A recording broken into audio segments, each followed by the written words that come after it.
Madam VA. Mayor.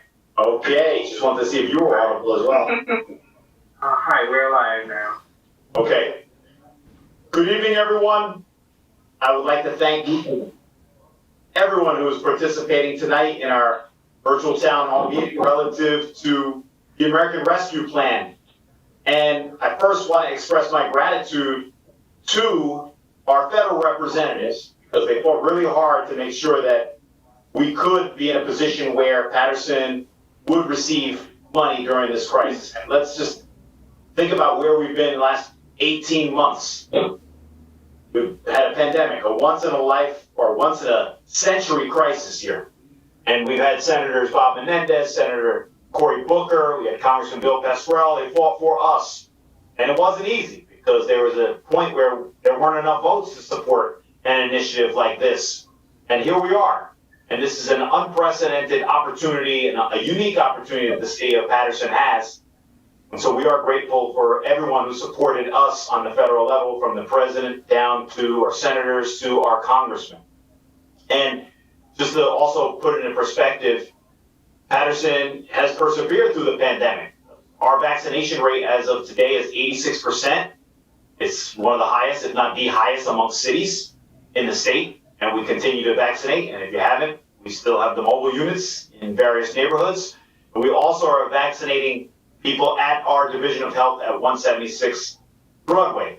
And in spite of the pandemic, thanks to the leadership of many people and those who are interested in making sure that we got a complete and accurate count, and I saw Inga earlier, we were able to get 160,000 as far as the population is concerned, or approximately. So now we have more people in our city, and we're hoping that translates into more funding for our city. So in the interest of time, I'm going to proceed with the presentation that will be delivered along with our business administrator, Kathleen Long. So if I could draw your attention to our first slide relative to the coronavirus and local fiscal recovery funds. So initially, Paterson's total allocation was $63.7 million, but now it turns out we have even more. So it's slightly $1 million more than we had originally anticipated. So it's $64,668,000 in total. Hopefully, well, I think it's safe to say it's not going to increase any further, but we're very grateful. It's one of the largest awards in the state. And I want to outline it by category. So we're supporting the public health response. Obviously, that was a main driver behind this unique opportunity. Addressing the negative impact or economic impact caused by the public health emergency. And then here, Paterson obviously fits in with serving the hardest hit communities and families of the coronavirus. We're one of the most densely populated cities in the country. In fact, we're like one of the third most densely populated cities of any municipality with 100,000 or more residents. So quite frankly, we have been adversely impacted, and we can definitely use this money. Now we're also replacing lost public sector revenue to support general government services. And providing premium pay for essential workers, which is a critical category as well. And then also investing in water, sewer, and broadband infrastructure. So those are the categories that have been designated as far as where to allocate these dollars is concerned. So I just want to give you a chart, and we'll just take a look at it as far as percentages are concerned. So as far as lost revenue in government is concerned, it's about 40% by category estimated allocation. And then if you look at the hardest hit communities, it's about 20%, followed by sewer infrastructure, which is 18%. And then public health is 12%, economic impact 7%, and last is premium pay at 3%. So if you take a look at it, this is the estimated allocation of the American Rescue Plan in millions by category. And so now we'll take a little deeper dive into these different buckets, as our business administrator is often fond of saying. And so the first bucket would be supporting the public health response. And at this time, I'll hand it off to Kathleen Long. Sure. Thank you, Mayor, and thank you to everyone for joining us. We know that this is kind of the first of many public conversations. The city has been having numerous conversations behind the scenes as well, both, I see our council president on the line here. We started the conversations with the council and have continued them with various members of the community. And this is a living, breathing plan. It's something that will take on different, kind of a life of its own as the months continue. But we wanted to share some of the targeted areas of spending. But with each of these slides, we were looking at the overall bucket or category that was defined by the legislation and through the interim final rule that was given out by the U.S. Department of Treasury. And then we look at, what are some of the programs that we're thinking that the city could support, whether it's programs run by the city or it's something that we would have opportunities available for funding and for applications to have an innovative program to provide some service to the community. So in this first one about the public health response, there still is some spending that's necessary in this area. We're not past COVID. We're still in the midst of it. So the broad categories here include COVID mitigation, behavioral health exacerbated by the pandemic, and we were happy to see this as one of the areas for inclusion in the legislation, as well as things like payroll and benefits for some of our employees. We utilized CARES funding for quite a bit of that at the height of the pandemic, and it's something that we're hoping to switch a little bit and utilize some of this funding in different ways. So I'll let the mayor outline some of the conversations that we've been having about Paterson. Yeah, thank you, Madam BA. And what this might look like for Paterson. So let's take a look at what the BA just said. We don't have the pandemic behind us just yet. So we're in the midst of it. And the path out of the pandemic is through vaccinations. And like I stated before, our vaccination rate is 86%. We still have some work to do. And so we have to continue to vaccinate. We also have testing that takes place simultaneously with the vaccination. And also we still need personal protection equipment, particularly for our first responders. So that would be money that would be earmarked for PPE testing and vaccinations. Then the VA alluded to this earlier, this pandemic has exacted a heavy toll on the mental health of a lot of Patersonians. So money would be earmarked for a program to address the mental health of our residents with focus on getting out into the community. And then lastly, crisis intervention work, including ways for a 911 dispatch, EMS, to more effectively respond to mental health calls. We are seeing more instances of mental health challenges within our community. So next bucket. And one thing, before we move on real quick, Mayor, one thing I want to highlight here is that, and I mentioned it a little bit at the beginning, we're really looking for some innovative, data-driven, evidence-based applications. And we know that there are best practices around the country, but even within the state on a lot of this work. The crisis intervention work, especially how to kind of meld mental health with our EMT responders or our 911 dispatch. We know there's pilot programs going on in Chicago and New York and other places around the country. We know that even mental health is a very broad category. This could be something that there could be some really innovative applications from people who work with adults, but even with children and youth. So this is something that there's going to be some broad funding available for some of our community that really has some expertise in this area. Thank you, Madam BA. Next is addressing the negative economic impacts caused by the public health emergency. So if you want to elaborate on that, and then I'll just fill in how it might look like for the city.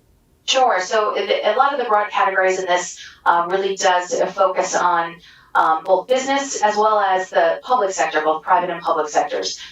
This can be very specific, delivering assistance to workers and families, and supporting small businesses. And we're really looking to continue this conversation with our partners both at the state and the county level, because a great deal of small business support has been allocated both in CARES and beginning with the ARP funds for small businesses. And so there might be ways that we can complement that without having to allocate a great deal of our funding areas for small business. But there's also this ability for us to rebuild public sector capacity, including, again, data analysis, impact evaluations, just the ability for us to not only support the work that we're doing and track the work that we're doing, but also to help assist our nonprofit partners, our community-based partners, as they're looking to have data that supports their work as they go out for philanthropic funds, et cetera.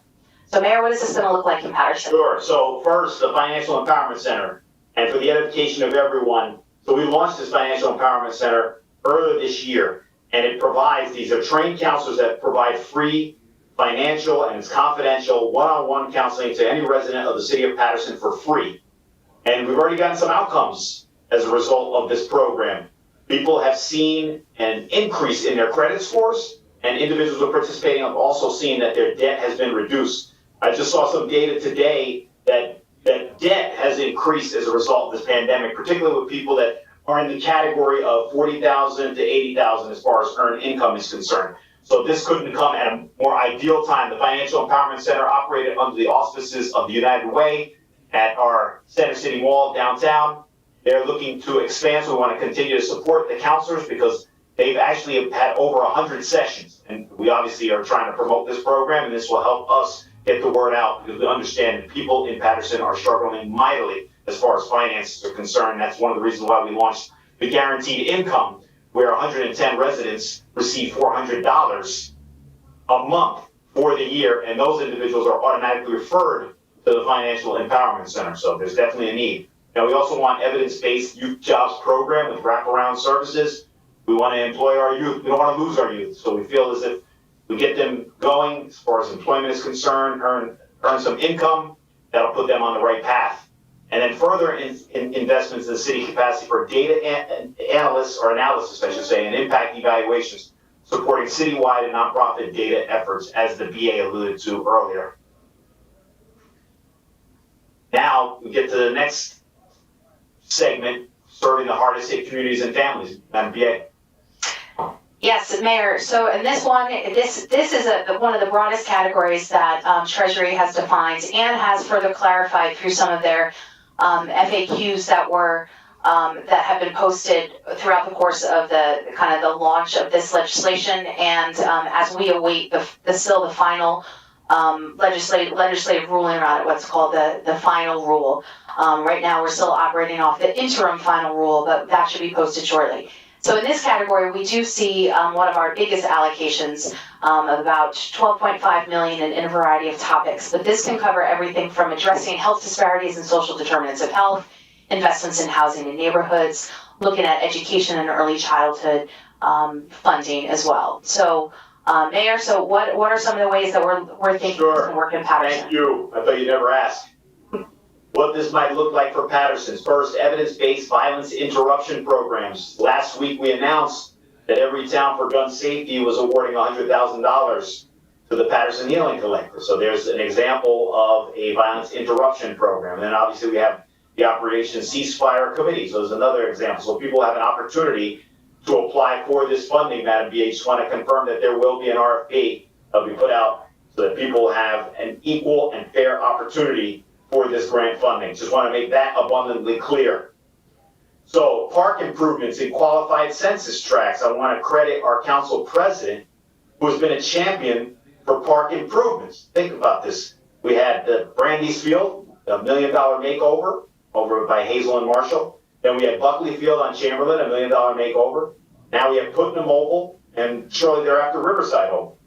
So as you know, we are heavily invested in parks. Lou Costello Park will have a playground that will accommodate children on the spectrum, and now Roberto Clemente will have a playground that will accommodate children with special needs as well. And I didn't even mention Hinchcliffe Stadium, which is a massive restoration project in Paterson. So as you know, we're fiercely focused on improving parks for our youth, for our families, and we also have a parks vision plan that was put together by an expert in that area, and we have copies that are readily available for anyone who would like to view that parks vision plan that was put together by Andy Stone.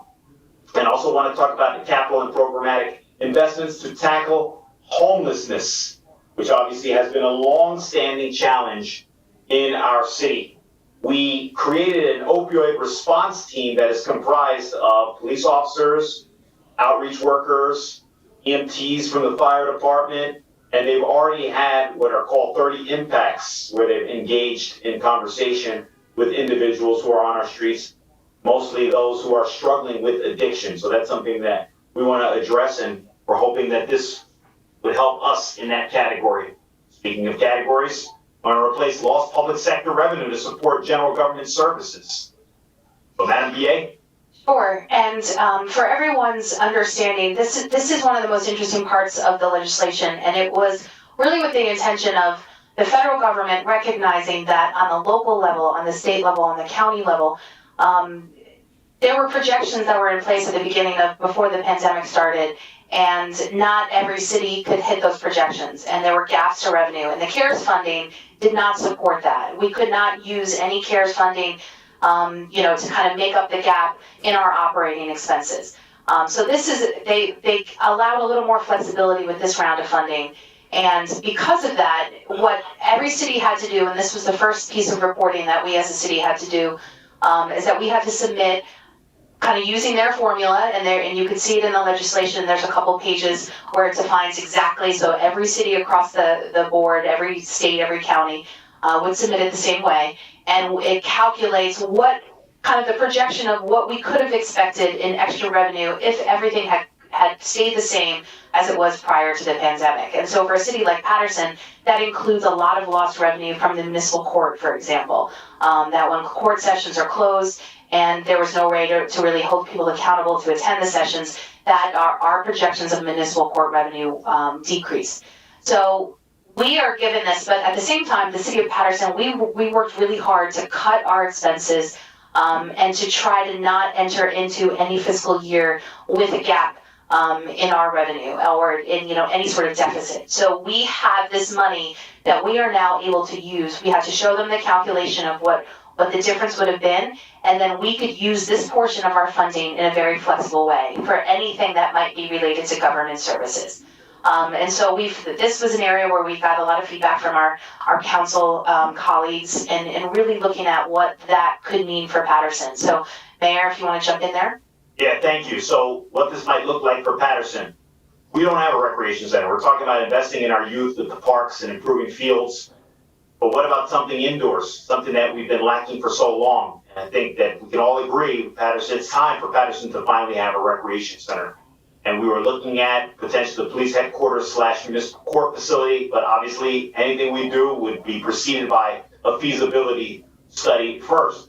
And then obviously the issue of road resurfacing. There are clearly streets in the city that need to be repaved, but we're talking about River Street. Think about that. That's not as easy as just resurfacing it. There are serious issues with the sewer, and that would have to be repaired, and that would be a substantial investment. Now, we're also hoping that there's some good news coming out of Washington this week relative to the infrastructure improvement bill, because that would help us, that'll go a long way relative to road resurfacing and repairing some of the damage done, especially after a storm such as Tropical Storm Ida. And then also cameras for dumping and hot spots, and then ultimately a residential grant program for sidewalk improvements. One of the things that the DA brought it up during our conversations with council members. They raised the issue of potentially providing a residential grant program for sidewalk improvements. So for all of these, Mayor, one thing I do want to emphasize, and we'll mention this at the end as well, we're still waiting for the final Treasury guidance and details on some of these. So we continue to be hopeful that a lot of, especially in this category, because it very clearly says if it's a government service that your city provides or that you would look to provide, it can be covered as part of this this calculation for our lost revenue. Because they're essentially saying to us, you could have been using this money that you lost to do these things. So we give you broad flexibility. It doesn't have to be things that we're specifically saying are related to the COVID crisis. But again, some of that might change. We're going to have to continue to monitor the Treasury guidance and when they release the final rule. And that's partly why we're also going to have some outside help to make sure that Paterson is staying in compliance with all of this federal funding. Thank you, Madam DA. Now on to providing premium pay for essential workers. So this is something that was broadened in this legislation as compared to CARES as well. We are targeting spending of about $1 million to $2 million. Again, the broad categories can be used for city employees who are interacting with others in the public. They are very clear it cannot be used for those who worked remotely. But in the CARES legislation, it specified that it was somebody really just reacting or working in response to the COVID crisis. But we have a lot of city employees who worked during the COVID crisis, even if they might not have been a health employee or a public safety employee. So this was really important to us to make sure that we could be fair across the board. So in Paterson, we really have been taking the steps to really to figure out a way that we can make sure that we justify everything that is present in the federal regulations. And so for us, we're contemplating, Mayor, if you want to go into a little of these details, or do you want me to just run through this? Yeah, it's fine. I Okay. I can talk about calculating monthly minimum hours worked in person to qualify. So Sure. obviously that has to be a part of the criteria. And then employees would get fixed monthly amount if they reach minimum per month. And then this is estimated from the beginning, like when my first executive order was issued in March, I believe it was March 13th, followed by another executive order on March 16th of 2020 through January 2021, when employees will return to work in February of this year. And then we'll work with consultants to provide or to properly document all amounts with backup before distribution.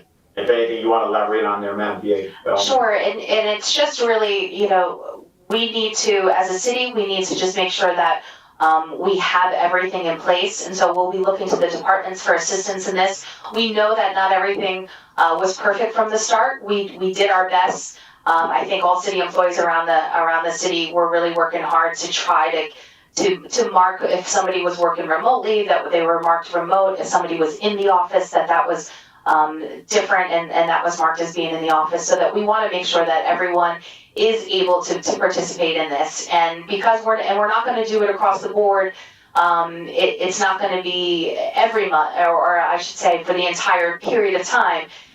We're going to look at it a month by month basis. So somebody might have been sick or been on quarantine themselves, or maybe just worked remotely for part of the time, but they were in the office for another part of the time, and we want to make sure that they're able to get money for part of that. And again, it's all going to come down to documentation. So it's going to be one of the first projects that we're going to work with our consultants on, and that is, we're really hoping to be able to document that for the sake of as many employees as we can. Thank you, Madam PA. Now let's move into investing in water, sewer, and broadband infrastructure.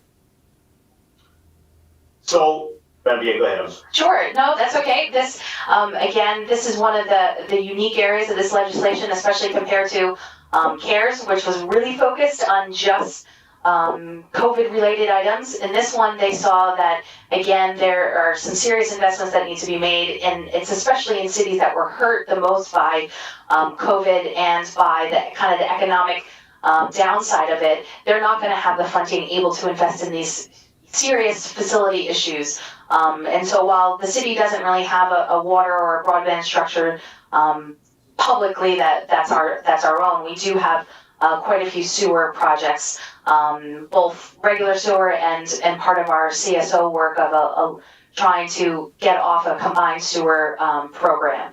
So, and this is what it's going to look like in Paterson. Thank you, Madam PA. So, yes, River Street is something I alluded to earlier, and it's not an easy or quick fix. It's something that we've been talking about for quite some time.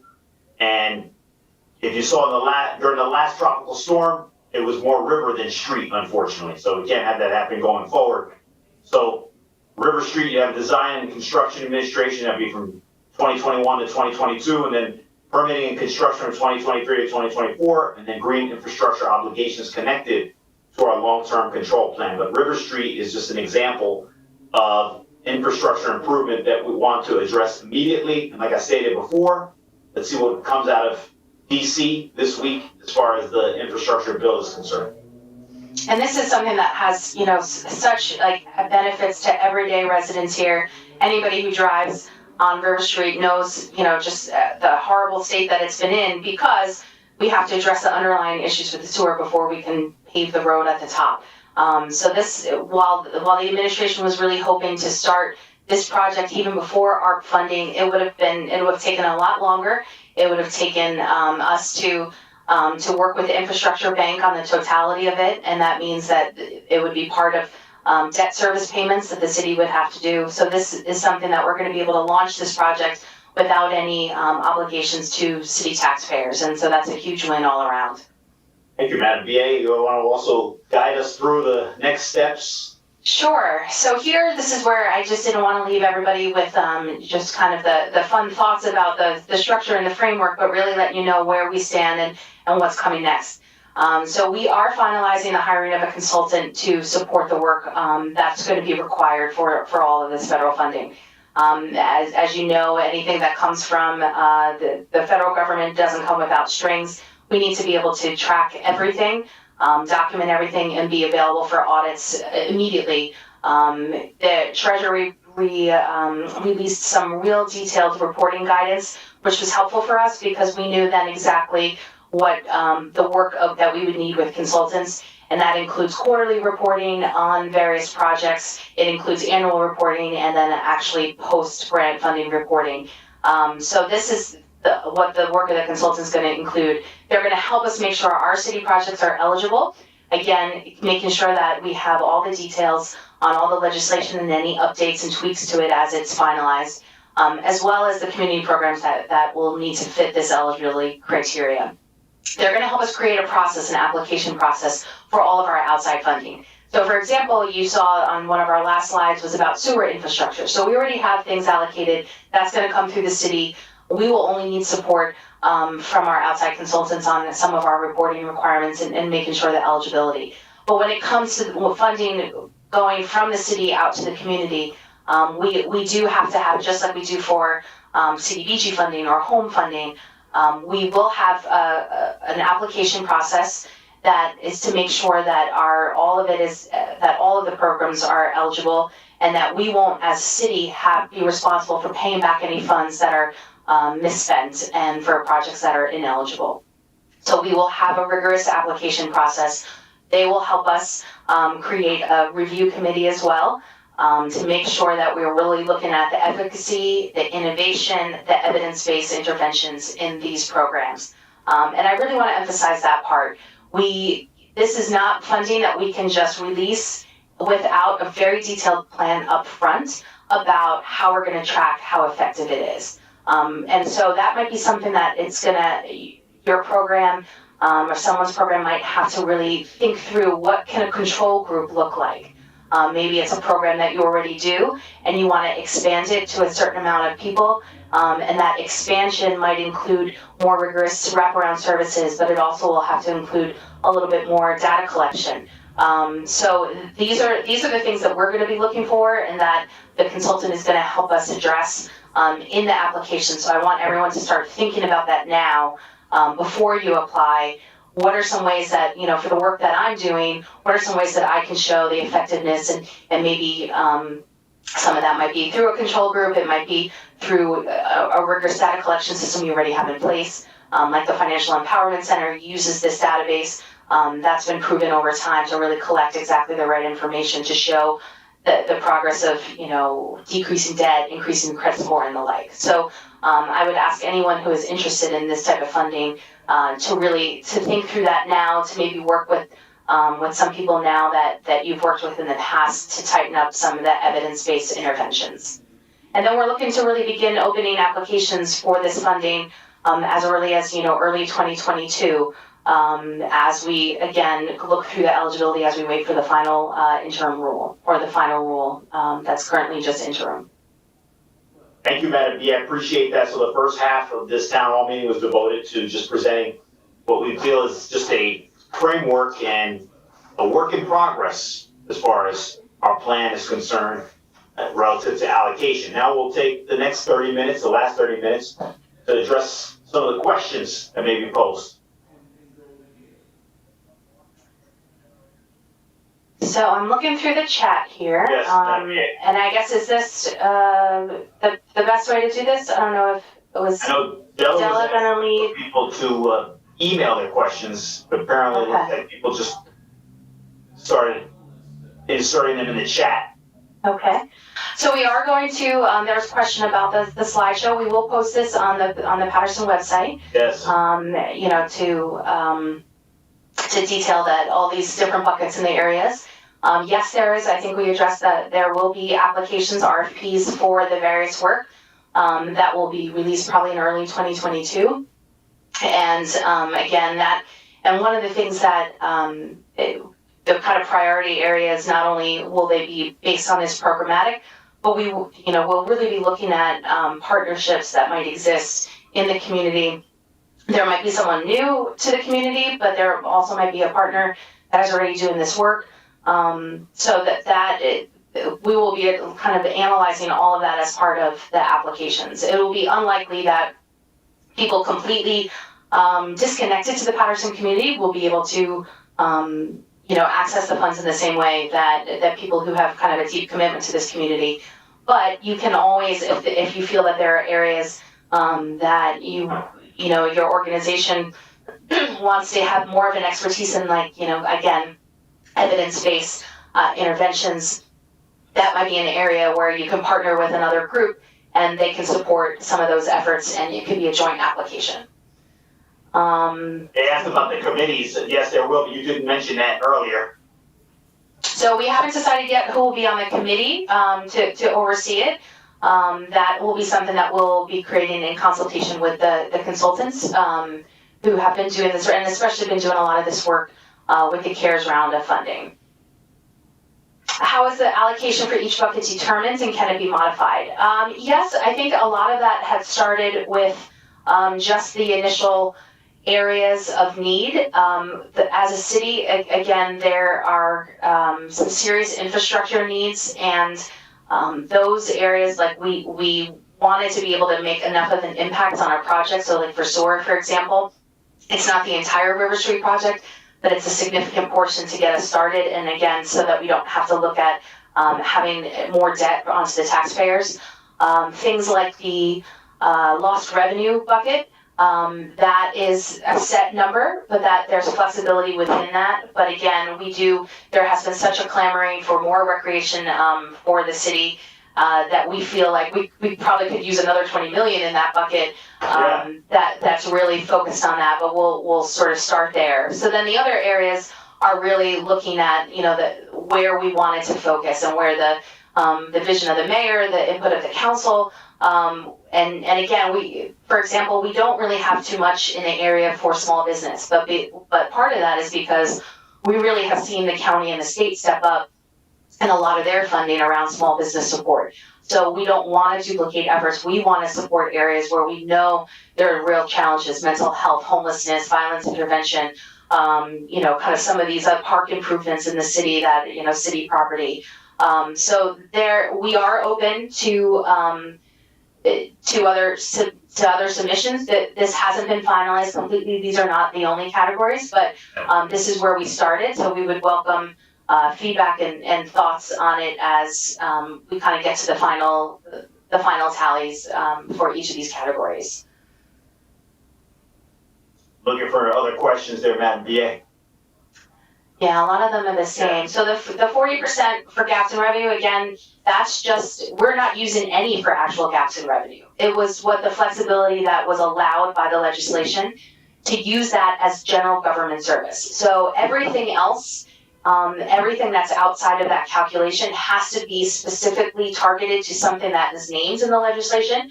But that, for example, allows us to utilize that for the recreation center, for road resurfacing, for, kind of that residential sidewalk program that we would want to institute. So that's really, I want to clarify that we're actually not using it for revenue gaps at all, but it allows us to do other government work through that. Let me see what else. Yeah, I'm looking there. I mean, of course, residents are always encouraged to submit suggestions. Mm-hmm. In fact, Della actually provided her email address for that purpose. Well, questions and concerns, but you can still utilize that email address for that purpose. But I see transit workers. We respect our transit workers, but they're not considered city employees and are essential. and appreciated. And yes, we're going to be looking at parks around the city for some of this spending. The only limitation that we have is that it has to be in a qualified census tract, which essentially is most of the city of Paterson would apply based on, would be eligible based on the HUD kind of categories regarding qualified census tract and what they use for the funding. A lot of this Treasury guidance was really built on the back of what the funding was for that's normally given out through HUD. And I see a question about Parks and Recreation of Roberto Clemente, Lou Costello, Hinchcliffe. Will there be recreation in first and fourth wards?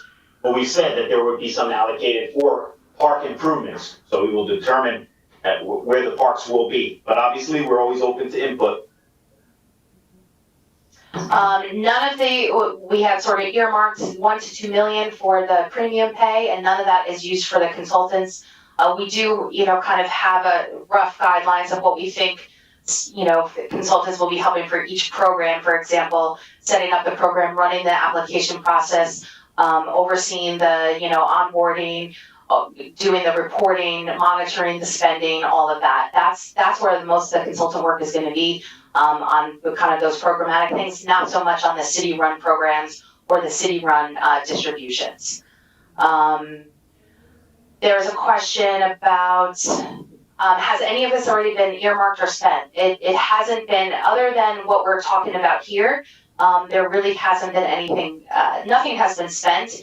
Some of it, to a certain degree has been earmarked. For example, we are going to be going out to that first RFP for sewer work. And we are going to have to earmark some of that sewer, the money for sewer infrastructure in order to do that design and architectural work. But that is all part of what we're seeing here. None of the extra money that's, or the money that's going to be going out for programmatic has been spent or allocated. And there's going to be, some of it's going to depend on the applications that we get. So there might be some shifting within each of the categories. There was a question about infrastructure. If we get money from infrastructure bill, will other things be shifted? They may be. We might be able to, not have to use some of this for sewer, for example, or there just might be other opportunities. There are tons of facilities needs and infrastructure needs within the city. There just might be more ways and more projects that will help Paterson residents on this. How much money will be allocated for consultants? At this point in time, our estimates are really that it's only going to be about 1% of the overall allocation. But again, this is something that the city doesn't have any sort of bandwidth. If you think about the community development department that takes care of the HUD funding every year, it's like we would have to build an additional community development department just to fund any of or to do all the reporting that's required by the federal government and to monitor this. You would have to have program monitors. You'd have to have all of that. So that's essentially we opted to do the route that essentially all other municipalities are doing, and having outside, which most of it's accounting, that they're going to help us with that.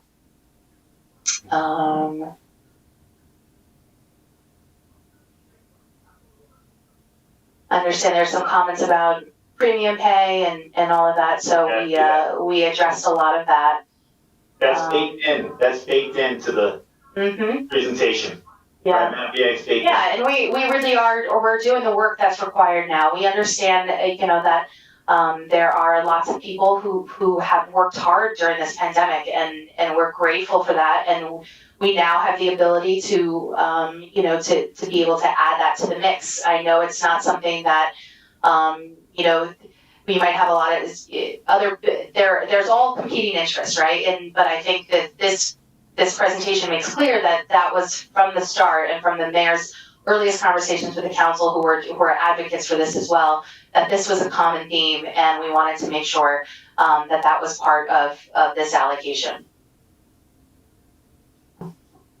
They're talking about, there was a question about relating to rent and vouchering. Yes. So I know this is something that on the state level and on the county level, they have actually had some funding available, for kind of eviction prevention.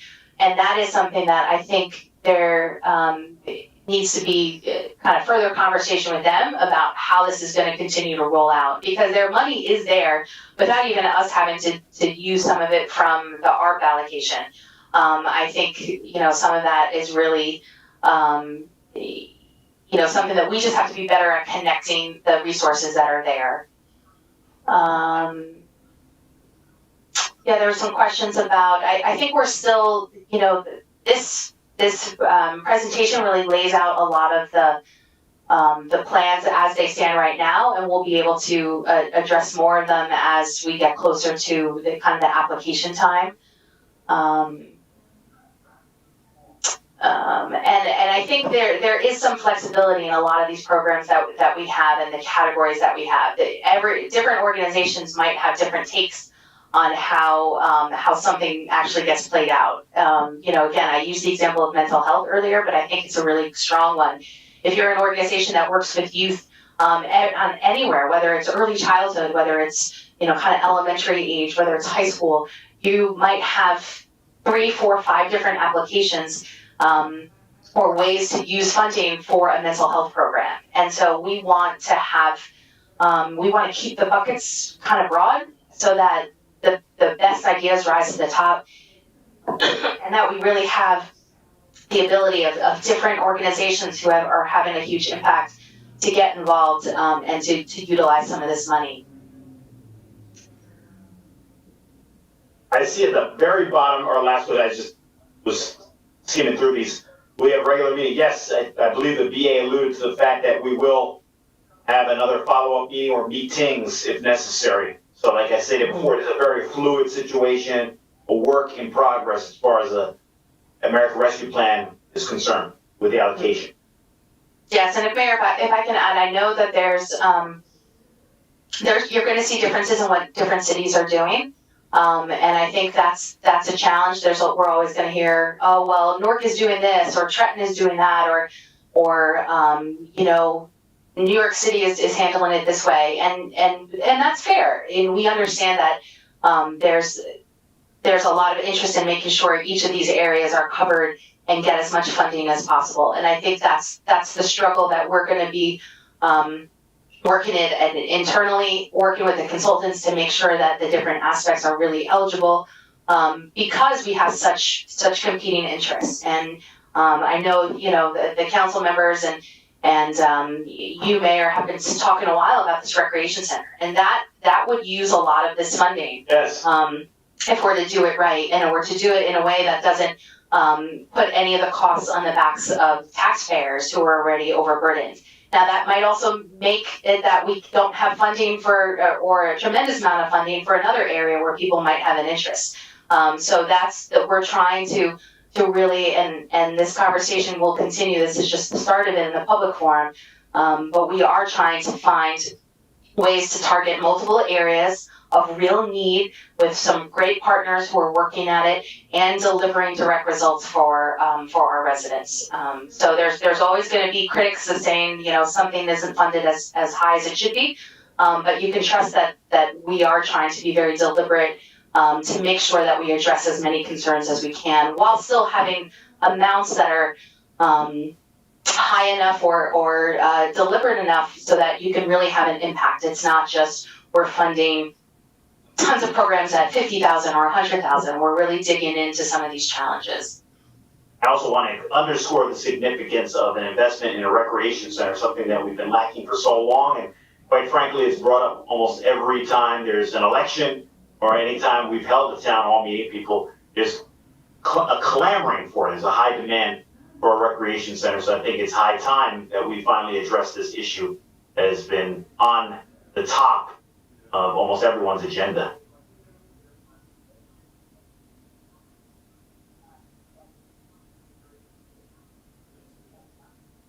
So I think there's still a few questions. I know there was a question about, especially on the premium pay, that allowing up to a certain threshold. Yes, there is a threshold that we would be allowed to pay up to.